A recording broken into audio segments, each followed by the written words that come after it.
Estamos en comunicación con Natalia Ariño, ella es economista y justamente nos quisimos comunicar con ella para consultarle sobre estos números de la inflación. Natalia, ¿cómo estás? Bienvenida a Todo Córdoba, gracias por el contacto. Hola, muy buenas tardes. Gracias a ustedes. Bueno, Natalia, ¿qué decir sobre los números de la inflación en general y esto que venimos hablando de este acumulado y del registro de los últimos años, de las últimas décadas?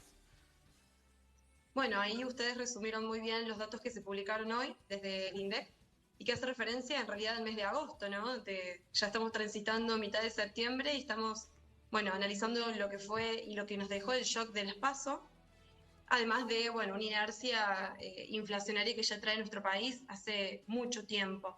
Y bueno, ese 12,4% que se conoció de inflación en agosto era lo que se estaba esperando. No deja de ser impactante por más que uno sepa que ya la inflación iba a ser alta, pero bueno, estamos hablando de niveles muy elevados que no le hace bien a ninguna economía y menos si hace tantos años que venimos ya con Ujú. inflación.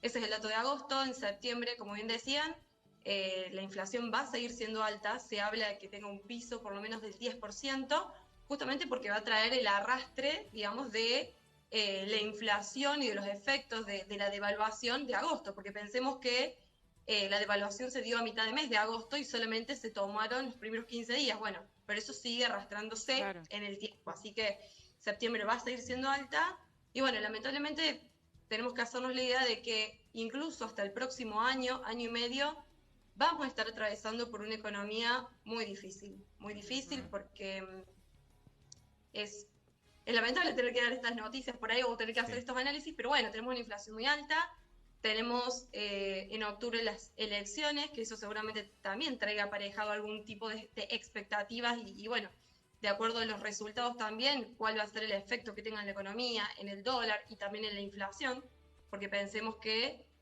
con todas estas medidas que se han estado tomando en fines de agosto y en septiembre, que se han estado anunciando, bueno, también implica una profundización del déficit fiscal, porque implica más gasto y también tener que cubrir ese gasto público con todas las medidas que se han estado tomando, como el aumento de la base imponible en ganancias, como los bonos que se dan, no del sector privado, sino más bien del sector público, todos los beneficios para tratar de paliar esta situación.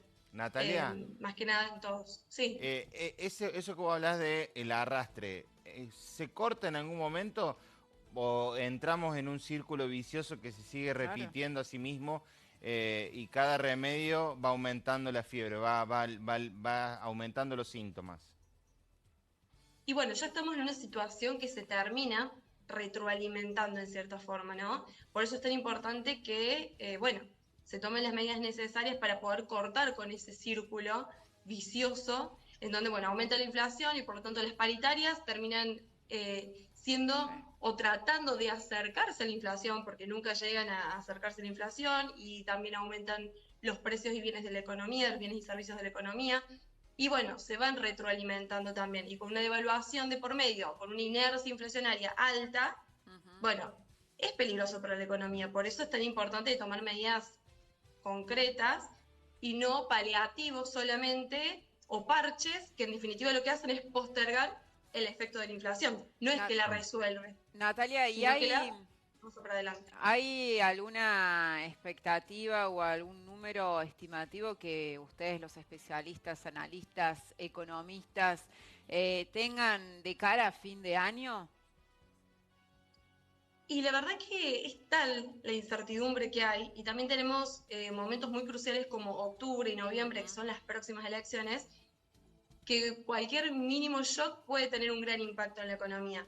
Eh, Ahora con esta devaluación hay que ver cuál es la próxima, digamos, estimación de inflación anual, pero yo calculo que cerca del 170, 180 o 200% puede llegar, ¿sí? Porque si estimamos, por ejemplo, o incluso para los próximos 12 meses quizás sea un piso del 200%, pero por ejemplo, si se anualiza un 10%, está cerca del 200%, Claro. ¿no? Esto es pensar si todos los meses tuviésemos una inflación del 10%, que esperemos que no, pero bueno, si ya pasamos a ese régimen inflacionario, estamos hablando de esa inflación anual. Claro, Pero de nuevo, si no bajamos las dos cifras en los índices. y claro, porque veníamos con un régimen inflacionario en torno a un 6%, Ujú. que eso da una inflación un poco arriba del 100%, ¿verdad? Pero bueno, ya pasando un esquema del 10%, cambia la realidad. De todas formas, bueno, esperemos que no lleguemos a esa situación, pero bueno, los niveles inflacionarios van a seguir siendo altos, eso sí es un hecho. Y también la otra cuestión es que cuando asuma el próximo gobierno, no le va a quedar otra que sincerar ciertas variables macroeconómicas para poder avanzar, porque ya llega un punto en que no se puede seguir como estamos. Entonces, de pronto seguramente se va a tener que ajustar los precios relativos, es decir, empezar a tocar variables como por ejemplo subsidios a la energía o tarifas, hacer un sinceramiento de varias variables económicas, valga la redundancia. Bueno, Natalia, gracias siempre por estar ahí en FADA, siempre son atentos a atendernos justamente cuando hay que ponerle la cara a esto que lo vivimos todos también, en mayor o menor medida, todos estamos atravesados por la economía en la Argentina, así que gracias siempre por responder a nuestro llamado cuando los convocamos. Gracias, un abrazo grande. Bueno, muchas gracias a ustedes y un saludo a toda la audiencia. Gracias. Bueno, ahí están.